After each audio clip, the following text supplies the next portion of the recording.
This episode of Relativity is made possible through the support of Stephen and Catherine Farris, Bill Carriola, Barry Heap, Paul Van Breeman, and Michael W. McClure, and by listeners like you, who support us and get exclusive content through patreon.com/relativity. Relativity. Stop the retrocycling. I don't think that's possible. Figure out a way, because I want to turn this ship around. Turn it around? You heard me. Point this thing back toward the Earth. Chris! We agreed a long time ago that I am in command of this ship, so I am ordering you to turn it around and take it back to Earth. Relativity. Episode 59. In which friendly voices are heard. Chris! No, listen to me. I will not! You are hysterical! What? You heard me! I understand you're deeply upset. You've suffered a shattering loss, but you still have to take a hold of yourself. Listen to me. I will when you've calmed down. I am calming down. Good. But I'm still serious, Nadia. I see it all plainly now. Going to this planet, it's ridiculous. I'm probably going to be the only human on the entire planet. A world populated with God knows what kind of... But back there are people that I care about and causes that I care about. If we started now, by the time we arrived at Earth, you would be in your 80s. Fine. And Sophia would be nearly 100 years old. But look... We cannot change these things, Chris. These are facts. This is the shape of the universe. Well, can we at least call them one more time? We have broken out of the compensator field. From their point of view, that last conversation happened 10 years ago. Yeah, I know that. Do you? Yeah, yes I do. Now is part of the journey where you and I are alone together. That does not have to be unpleasant. No, I did not mean to imply that it would be. I appreciate that. I know you loved Sophia and Marcus, but I was growing concerned that you considered being left alone with me for 2 years to be a tragedy. No, that is not it at all. That is not how I feel at all. I'm glad. And I don't know if it helps you at all to know that I will miss everyone on Earth as well. Would you like to be left alone for a while? Or is my company helpful to you right now? I don't feel like talking, and I don't feel like being alone. Sounds like an ideal time to go to the habitat. That's true. I never feel alone. Millions of life forms, and none of them talk to me. Precisely. I just realized what I said. Yeah. Even the trees don't talk to me anymore. It was never the trees, Chris. Well, it was never just the trees. And it's all still in there, still everywhere, but yeah, I'm gonna go in the habitat. And before you ask, I'll be in there until I decide to come out.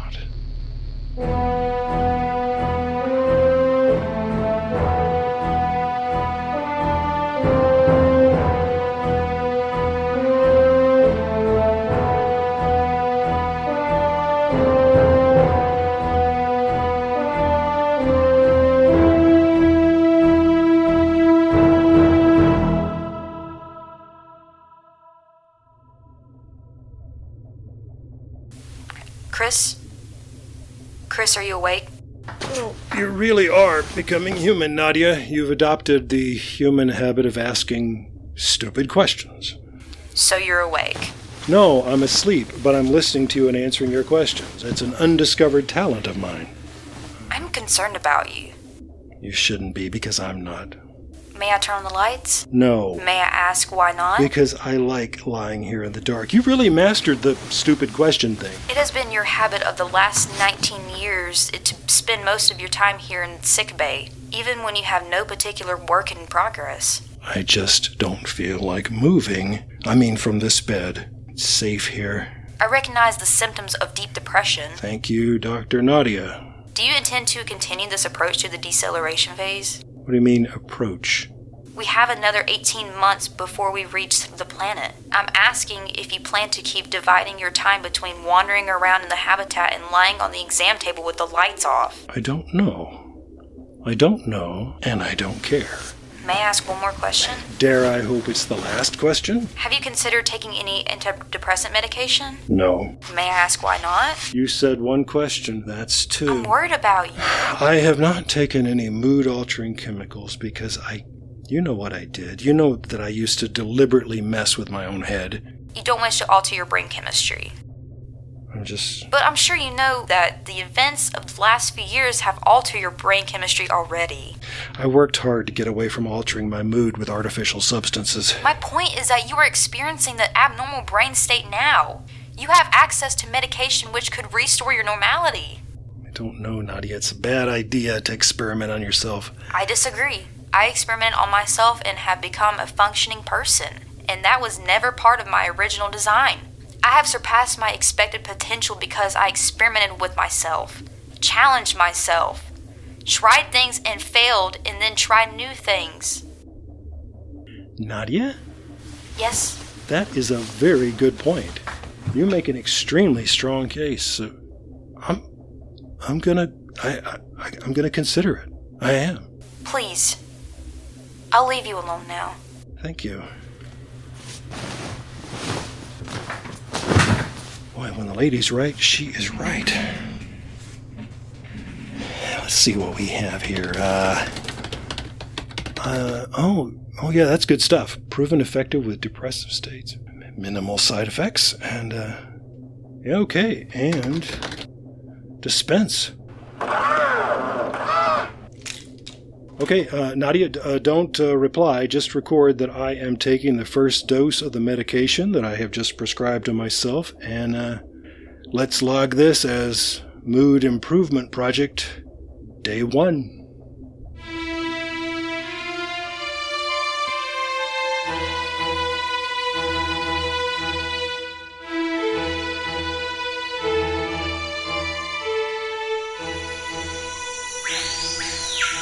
Hey there, hey, little guy. What are you a gibbon? I really should learn more about this species in here, but there's so many. And you don't mind, do you? As long as I just keep bringing you these little grapes, huh? Yeah. Oh, okay. Eat and run. Okay, no, that's fine. There's something else I was going to do today. Nadia, please record that this is Mood Improvement Project Day 7. It's been a week, and I gotta admit, I am feeling so much better. Excellent. Not euphoric or anything, just stable. You know? I feel stable. So,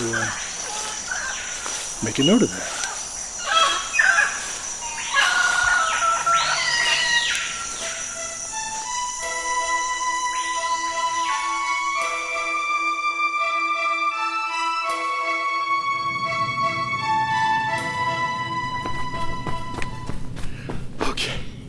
Okay, if I finish this lap without collapsing, I will have officially beaten my own record for the most laps around the crew quarters. Man, my finish line is right up here.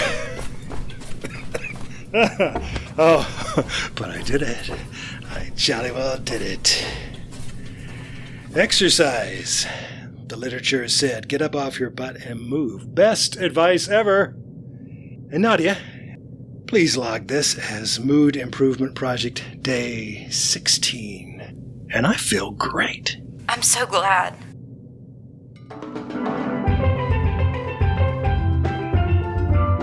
All right, per your request, I brought fresh fruit from the tropical zone. Excellent. What are you doing? It's a party. Okay, that's very cute. That's lovely. Can you turn it down a little? How is this a party? I knew I couldn't decorate the galley, but I could provide music and put certain foods in the synthesizer. I can smell what I'm remembering as it's some kind of fish. You're baking it in a solution of a. In cooking, we say marinade. That's not really one of our fishies, though, is it? It's the best approximation I can make. Oh, good. Good. Well, it smells delicious. I did bring... Those are perfect. So we're having what? An ocean theme party? You and me and the big empty galley? Think about it and the explanation will come to you. I'm still in the dark. But this fish thing you're making looks great. It does. It looks like you made a chutney. I didn't know you could do that. Well, check the drink dispenser. Oh, I know that smell, Nadia, you naughty girl. This is rum, actual... something like rum. Easier to manufacture than one might think. But you figured out how to do it without the sugars becoming alcohol. I mean, I assume that's what you did because you know that a chemical depressant is something that I don't need, but something I don't want. Okay, I give up, Nadia. What are we doing? A maritime tradition on Earth. A celebration of crossing the equator. Oh. No? Oh, well, my understanding of these historically was that they were hazings. People got hurt. Charles Darwin was nearly drowned, if I remember right. Oh no, I don't like that. I wouldn't want to do that. I had understood that cruise ships, luxury ships, used to have a party with no bullying of any kind. Oh yeah, no, that's true too. Yeah, so pardon my ignorance, but oh, this fish is great. Okay, but what kind of equator are we talking about? What kind of celestial axis thing? Nothing like that. Today just marks a halfway point. Sort of a line across the middle. No, the halfway point was 10 years ago. You're kind of scaring me here. This is the halfway point of the deceleration phase. Oh, okay. Wow, you had to stretch a lot of definitions to make this an equator crossing party. I didn't think of it back when we crossed our actual halfway mark. Well, you thought of it now, and I'm glad you did. This is fun. I'm so glad. And that's not just the non-alcoholic rum talking. You made all of this, huh? I did. You're good at this. I wanted this to be a special event. For one thing, I wanted to celebrate and salute your courage. You faced dark demons indeed, Doctor. You confronted your crippling depression and beat it to submission. Well, you were right there for me the whole time. But of course you did the hard work. I can offer you advice and guidance, but I cannot be inside your mind. Which is perhaps just as well. It has been, in some ways, a long year, but I expect the next one to pass rather quickly. I can imagine that, yeah. Incredible, isn't it? Just one more year to Planetfall. One more year. Nadia, if you want to make this meal every night for that next year, I won't stand in your way. I'll see what I can do.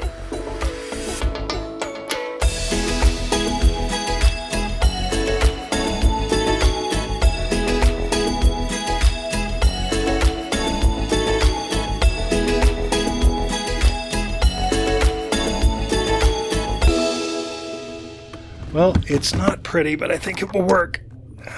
You've learned so much about electronics since I suggested you should.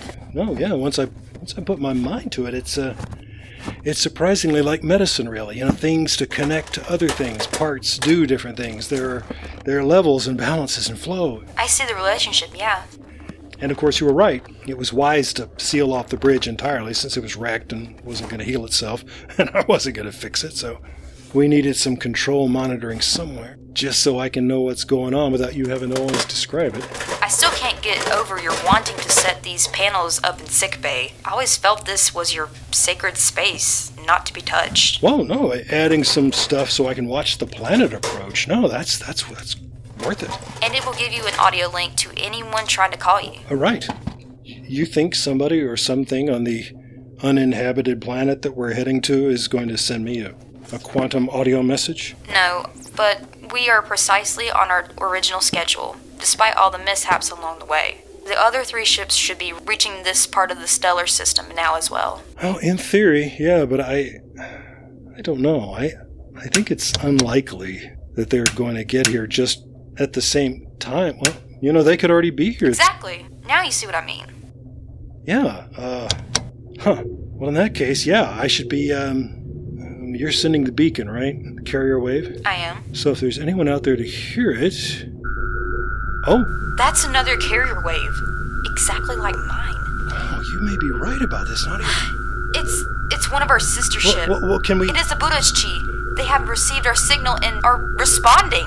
I can't hear them. Why not? Buddhist-chi to Konieczny. Konieczny, come in, please.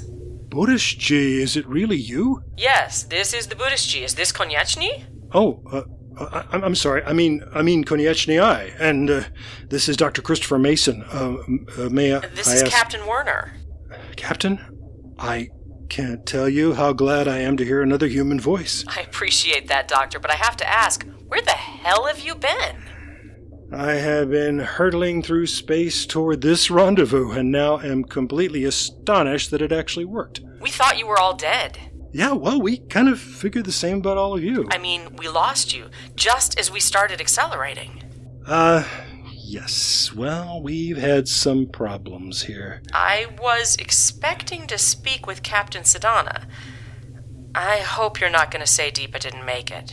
It has been 20 years. I'm afraid I do have to tell you that.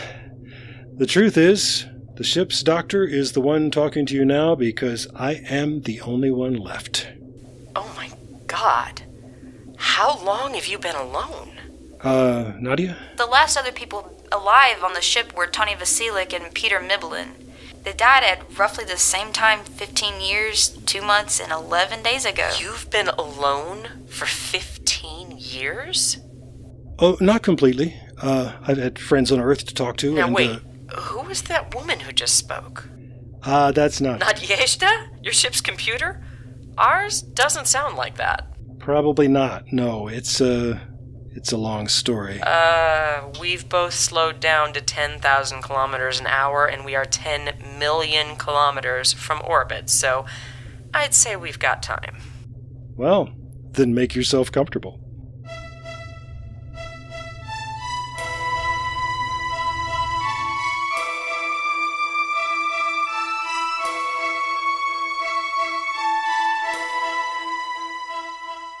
And all this time we've been cursing the relativity compensator as being a total failure?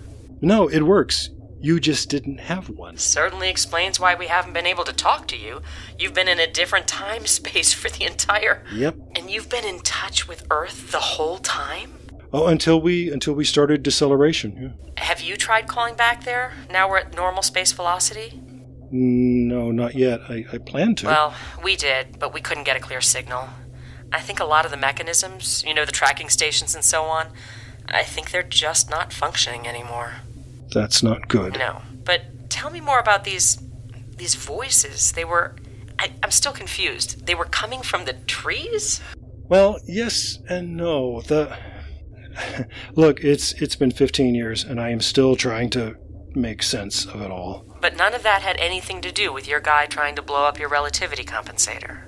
No, nothing, and as far as I know. And I've made my peace with the fact that I'll never fully understand a lot of what's happened. But here's the thing that gets under my skin and burns, is that I have learned so much. There have been so many puzzles that I've been able to solve or have answered, but I never found out why he wanted to put the compensator out of commission. And that just makes no sense. Oh, well, are you sitting down?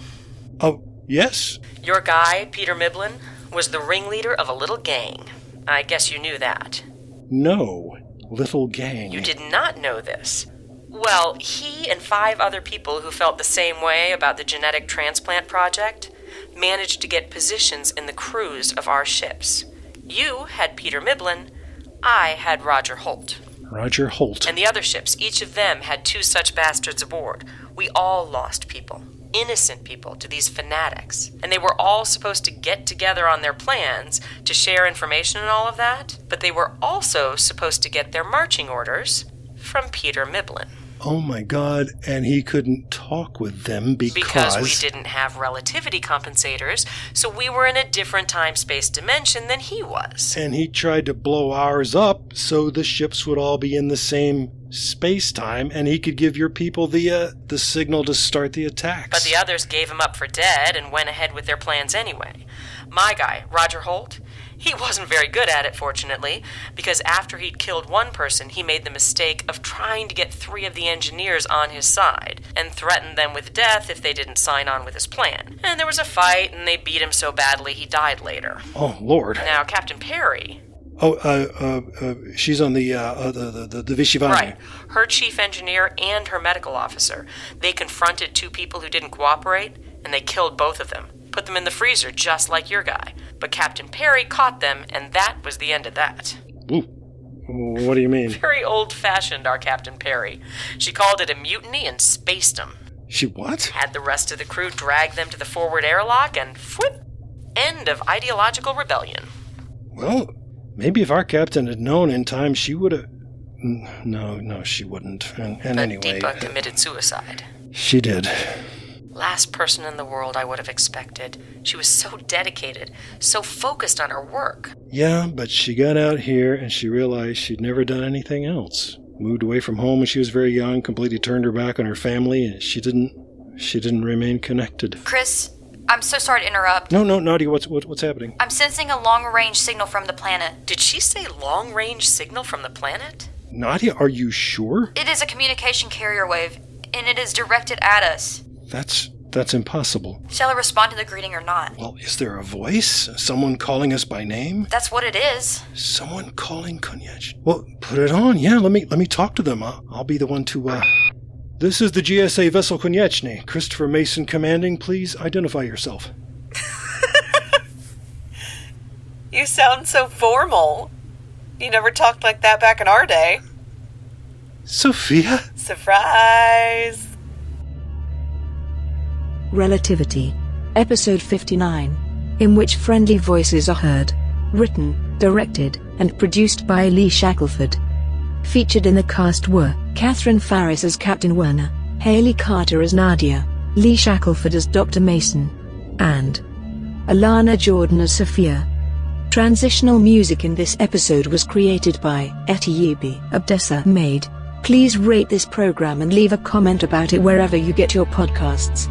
It helps us attract new listeners to share this journey. And find out much more about the series, including ways you can subscribe, hear past episodes, and connect with us through social media, and how you can get exclusive content, all on our website at relativitypodcast.com. Relativity.